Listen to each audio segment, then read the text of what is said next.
हमारे धार्मिक इतिहासकारों के साथ एक बड़ी समस्या ये रही कि वो बहुत दिनों तक इस बारे में निर्णय ही नहीं ले सके कि महाभारत को किस काल में फिट करें। विष्णु पुराण के अनुसार ये युद्ध 1500 ईसा पूर्व में हुआ था। मगध के इतिहास के अनुसार श्रीदत्त इस युद्ध को 1250 ईसा पूर्व में होना मानते हैं। फिर वो युगों मनमंत्रों में भी ले गए। फिर विज्ञान ने कहा 10,000 साल पहले तक तो मनुष्य को खेतीबाड़ी का ज्ञान भी नहीं था। फिर नजदीक लाने की कोशिश कर ही रहे थे कि खुदाई में हड़प्पा सभ्यता ने सर उठा लिया, ले देकर अब 5,000 साल पहले फिट किया जा रहा है। ये तो इतिहासकारों का हाल है। अगर महाभारत के कुछ भीतरी किस्से देखे, ऐसी ऐसी गप्पे हाँके गए हैं कि जिसे पढ़कर कोई भी थोड़ा बुद्धिमान व्यक्ति इसे ऐतिहासिक ग्रंथ कहने की भूल नहीं करेगा। महाभारत के लगभग सभी मुख्य पात्रों का जन्म बिल्कुल ही अप्राकृतिक बताया गया है।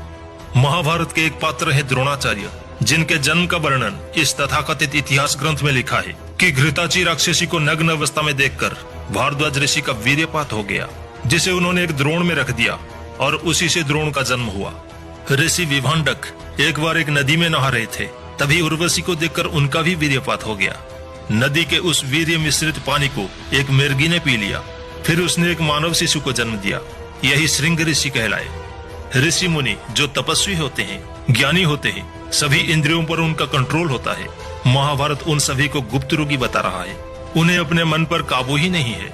किसी भी अप्सरा को देखते ही उनका स्खलन हो जाता था। भीष्म जो गंगा पुत्र बताए जाते हैं, गंगा एक नदी है और बच्चे पैदा करती है। दुर्योधन और उसके 99 भाई घड़े से पैदा होते हैं।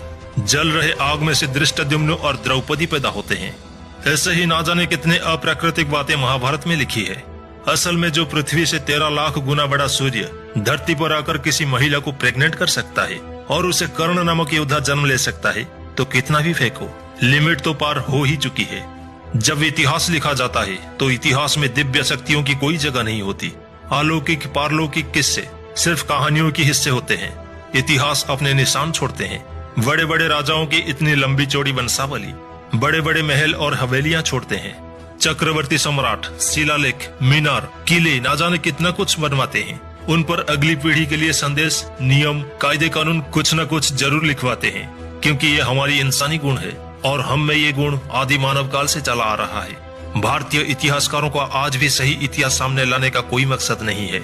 मकसद कल भी वही था, आज भी वही है। धार्मिक कहानियों की आड़ में लोगों को पिछलगू और बेवकूफ बनाए रखा जाए, और इसमें कसूर सिर्फ इनका नहीं है। हमारी जरूरत से ज्यादा अनास्था ने ही कुछ लोगों को मौका दिया है कि वे अपनी स्वार्थपूर्ण कहानियों को हमारे इतिहास बताकर हमें उसी खोखले गौरवपूर्ण अतीत में उलझा कर रखे, ताकि उनकी कपटपूर्ण चालों से भोली भाली भारत की जनता कभी आजाद ना हो सके और वास्तव में वो अपने इतिहास रचने की ओर ना बढ़ जाए। सदियों से इन्होंने ये कथाएं सुनाकर भारत की जनता को वर्गलाया है। इन्हीं कहानियों के जरिए जातिवाद, भेदभाव, ऊंच नीच के बीज बोई। अब उन्हें ये भी डर सता रहा है कि उनकी पोल खुल गई तो उन्हीं अलौकिक कहानियों पर खड़े उनके श्रेष्ठता के महल भर भरा कर गिर न जाए।